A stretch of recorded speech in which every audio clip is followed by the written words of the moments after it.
Time now for your weekly appointment with the doctor. Dr. Allison Brucker is off today, but Dr. Alexander Vaccaro from the Rothman Institute at Jefferson has been kind enough to step in and help us out. And we're glad you could come in today, Dr. Vaccaro. And actually, it's great, our first question, because you're a specialty orthopedic surgeon, this question almost is tailor-made for you. This is Amy from Rydell, Pennsylvania. She called to ask, my 11-year-old son who has knee pain was just diagnosed with Osgood-Schlatter's disease. Should he stop playing sports? First of all, what is, and I hope I'm saying this right, Osgood-Schlatter's disease, Dr. Vaccaro? That's a great question. When you're a young kid going through puberty and growth spurts, you can get these small little fractures on the top of your shin bone where the quadriceps or the patella tendon inserts.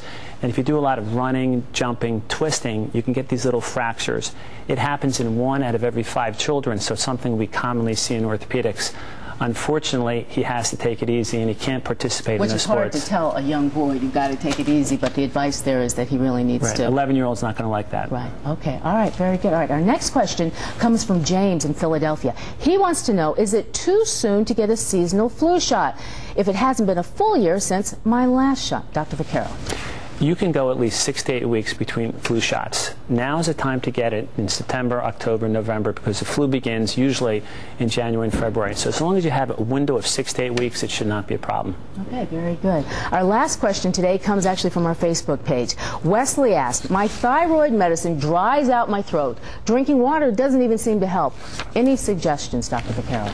The first thing you have to make sure is that your thyroid level is normal. So see your doctor to make sure they look at the appropriate levels to make sure, okay. Secondly, the medication itself can give you a dry mouth, so you have to look into that. And then third, you have to look at all the different medical reasons why your throat may be dry. So you have to go through that.